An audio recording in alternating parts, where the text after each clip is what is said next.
చేయాలి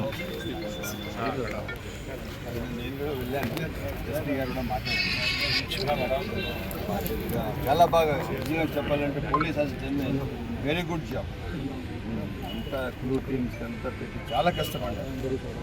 ఉన్నూరు యూత్ కూడా చాలా కష్టపడ్డారు.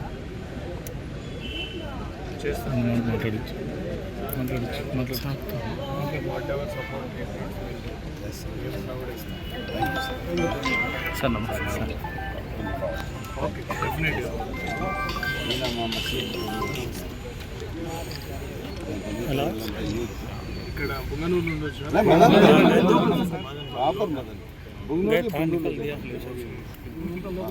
ఉందమ్మా. అంతా లోకల్ నుండి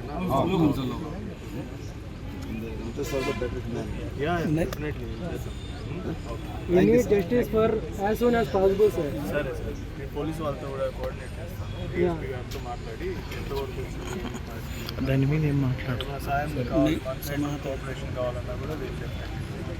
గవర్నమెంట్ కూడా పెట్టమని చెప్తున్నాను కదా. అంతే సార్, రిప్రజెంటేషన్ ఇచ్చినారంటే మీకు ఇస్తే గవర్నమెంట్ ఫార్వర్డ్ చేస్తాను. అట్లా ఎస్పీ గారి సార్ కూడా దృష్టికి తీసుకెళ్తాను. Okay, thank you.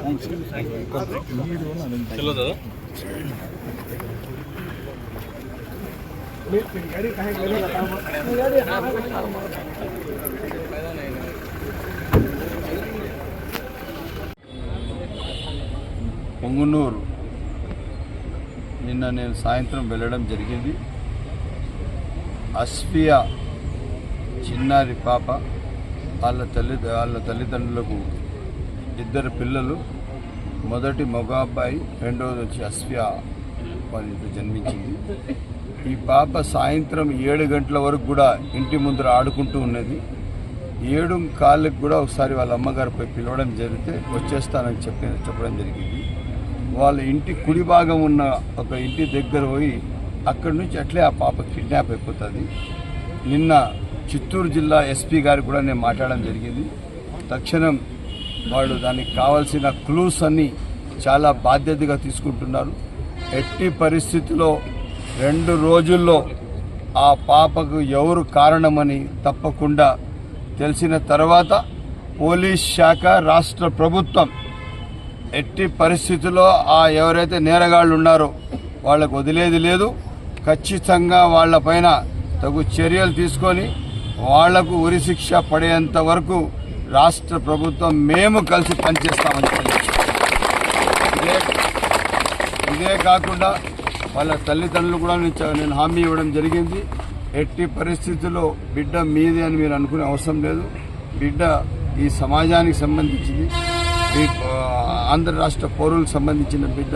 ఇంత అన్యాయంగా, కిరాతకంగా ఈ బిడ్డకు చంపిన వాళ్ళు ఎవరు? వాళ్ళ పరిసర ప్రాంతాల్లో ఉన్న వాళ్ళే. తప్పకుండా వాళ్లకు పోలీస్ శాఖ వాళ్ళకు గుర్తించి వాళ్లకు ఉరిశిక్ష వేసేంత వరకు వదిలేది లేదని చెప్పి ఈ సభాముఖంగా తెలియజేస్తూ, ఈరోజు పొంగునూరులో అస్ఫియా ఘటనకు మదనపల్లిలో సంబంధించిన చాలామంది మైనారిటీలు అందరూ కలిసి ఒక పీస్ ర్యాలీ ఏమంటే ప్రభుత్వంలో ఒకసారి మేము అపీల్ చేస్తున్నాము, అటువంటి ఈ నేరగాళ్లకు ఎట్టి పరిస్థితుల్లో ఈ సమాజంలో ఉండడం అర్హత లేదు, వాళ్ళు ఎక్కడ తిరగకూడదని చెప్పి ఒక నినాదం ఇస్తూ వీళ్ళు బెంగళూరు బస్టాండ్, జామియా మసీద్ నుంచి సబ్ కలెక్టర్ ఆఫీస్ వరకు రిప్రజెంటేషన్తో సహా ముస్లిం మైనారిటీ యూత్లు, వివిధ కులాల అందరూ కలిసి వచ్చారు. వీళ్ళందరికీ ప్రత్యేక ధన్యవాదాలు. సబ్ కలెక్టర్ గారికి వీళ్ళందరి ద్వారా నేను ఒక 10 మంది తీసుకువెళ్ళి నేను రిప్రజెంటేషన్ ఇస్తానని చెప్పి సభాముఖంగా తెలియజేస్తున్నాను.